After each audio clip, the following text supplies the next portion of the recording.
The fate of Montana artesian water is in the hands of the DNRC examiner after a 3-day hearing. After years of federal oversight, the state takes over asbestos cleanup for Libby. And a Missoula neighborhood shocked by a double murder this summer is rallying together to help one another through a tragedy coming up. Powered by the Montana Television Network. This is the 10 o'clock news on KAJ, Montana's news leader. Good evening and thanks for joining us. I'm Don Fisher. A 3-day hearing into whether a Flathead County company can bottle water out of Creston ends without testimony from the Montana Artesian Water Company's owner today. The company is seeking a permit to pump about 625,000 gallons of groundwater a day to bottle up and sell nationwide. Company owner Lou Weaver was expected to testify in a public hearing today, but his representation says he had a medical emergency and could not be there. As a result, the hearing will not continue tomorrow, but the record will remain open for a possible testimony at a later date.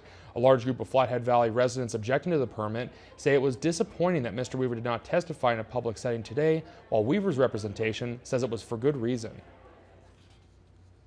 We feel that we should have the opportunity to have Mr. Lou Weaver in a public setting as everyone else has been, and we feel just getting him in a lawyer's office with the 2 sets of attorneys isn't really fair, that he should have to be able to be questioned in a public setting. He actually wound up in the hospital yesterday, was in the ER for a better part of the day. Doctors sent him home and told him to lay low. He wound up back in the ER again late last night, was there till about 4 this morning. And Coit says if the ruling is not in their favor, they will appeal the case in district court, while company representative Daryl James says they are prepared to immediately begin production at the plant if the permit is issued. And the DNRC hearing examiner has 90 days to issue that decision.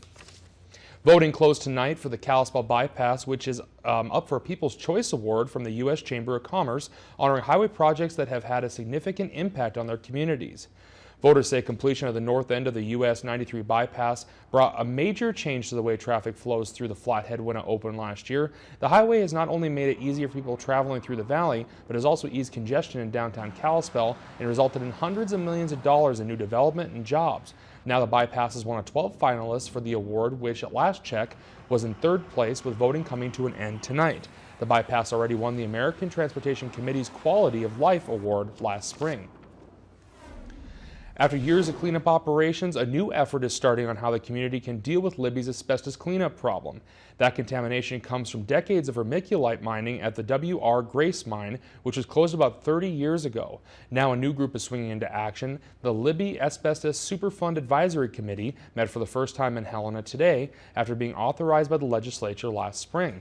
The panel's assignment is to manage an ongoing effort to help the community deal with future contamination discoveries. The EPA hopes to complete cleanup on the remaining 200 properties on its list by early 2018. The Lincoln County Sheriff's Office has announced that all pre-evacuation notices have been lifted. In addition, Pipe Creek will open to through traffic on Saturday, September 23rd at 9 a.m. Fire crews do remain busy transporting and moving heavy equipment, so only residential traffic will be allowed. And you can see on the list here that several fires are still burning in and around Lincoln County, and fire officials ask for your patience as they continue to quell these fires. Authorities are also lifting all pre-evacuation notices around the wildfire burning in Sanders County. Sanders County Sheriff Tom Rummel says thanks to cooler, wet weather conditions, all the notices have been lifted. Meanwhile, the closure areas around the fires are also being reassessed. Sheriff Rummel adds that there will still be crews working in and around the fire areas and that caution should be used. And that recent weather is helping to slow down fires, and that continues this week. And we'll take it over to meteorologist Erin Yost for her first forecast. Erin?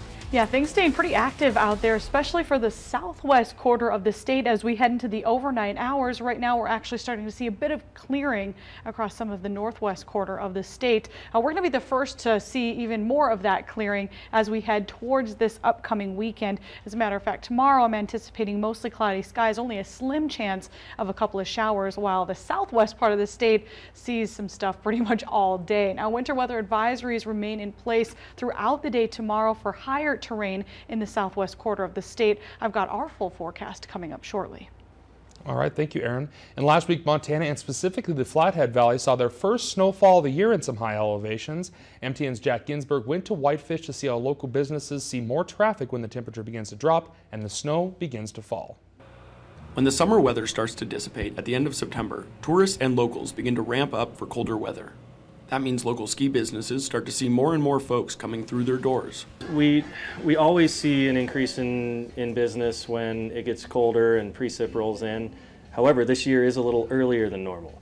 Snowfall reached Whitefish Mountain last Tuesday and can still be seen on the summit from town. Thomas says people are starting to go through the transition of realizing they need warmer clothing, which has led to more business. We sell lots of soft goods in terms of jackets and whatnot, and going from, oh my gosh, it's super nice out and warm today, to, oh my gosh, I'm ill prepared for the autumn and the winter. So yes, there's plenty of folks coming through. Those few inches of snow on the mountain not only prompted people to buy winter gear, but also get out and physically experience the seasonal transition.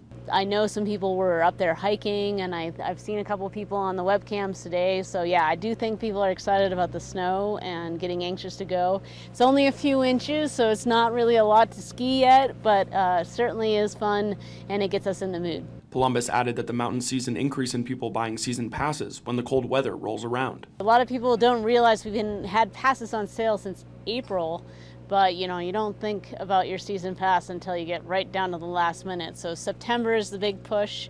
We've had a lot of people showing up to buy their passes. In just under 2.5 months, the entire mountain will be blanketed in a layer of snow, and skiers and snowboarders will be driving up this road to come get their first turns in for the winter. Reporting in Whitefish, Jack Ginsburg, MTN News. And Whitefish Mountain Resort is scheduled to open on December 7th. Closed since fires hit the west side of the park, the complete Going to the Sun Road may not reopen again this fall. But Glacier National Park managers say visitors should still be able to access Logan Pass from the east side until mid-October, as long as the weather cooperates.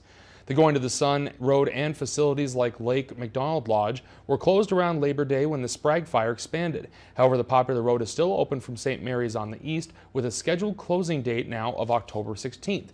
Park administrators say if the west side of Going to the Sun Road does reopen, it will still close as previously scheduled on October 9th. And in any event, construction on the Alpine stretch below Logan Pass would slow traffic again, as it did last year. Shuttles will continue to operate on the east side until this weekend, while red buses will roll until October 8th. The park says Going to the Sun Road is expected to reopen to avalanche on October 21st, with traditional hiker-biker access beyond the gate. The closure point will move back to Lake McDonald in mid-December. Police lights and crime tape are often part of the landscape for one Missoula neighborhood that's growing weary of not only the danger, but the stigma of what goes on there. But after a brutal double murder there this summer, people who live in central Missoula are reclaiming their neighborhood. MTN's Jill Valley reports. The house is boarded up. No trespassing signs are everywhere. The house where two young people were not only murdered, but dismembered. A scene so horrible, Missoula law enforcement offered counseling to those officers who had to respond. Neighbors say it was the third major crime of the year, but it's time to come together as neighbors and fight back. We wanted to do something to connect everybody and to make it feel okay again, instead of having just cop cars coming down the roads. We see each other's faces and are able to see each other kind of as human beings. This weekend, residents who live around Strand and Kensington, all around this central Missoula neighborhood, will gather for a block party. It's to reconnect as neighbors, to reclaim their neighborhood, to make each other feel safer. The Saturday gathering isn't just about meeting the neighbors. Members of Missoula Police Department will be there to talk about the Strand Avenue murder and other crimes. They'll teach self-defense moves and how to identify a crime in progress. It comes at a time when some are worried about this area's future, as this woman told us this summer. You can walk or drive down the street and see needles just everywhere. My daughter went to Franklin Park the other day and there was a needle in the park. It is not a bad neighborhood. It's a place where something bad happened. An old Missoula neighborhood with history, where good people will stand up to crime. There's always a positive to knowing the people that you live by, and there's always a positive to making connections. So I'm hoping that in the long run it'll just, this neighborhood will embrace each other a little bit more. this Saturday from 5 p.m. to 7 around the 1900 block of Kensington. Bring a chair and a side dish and they'll provide the main course. There'll also be a trauma specialist there to talk about an upcoming meeting helping people cope with the crime that happened in their neighborhood. And after the break, Aaron will have your less gloomy forecast to close out the work week. And then later they say everything is bigger in Texas, but even the cattle industry is having a hard time imagining this one.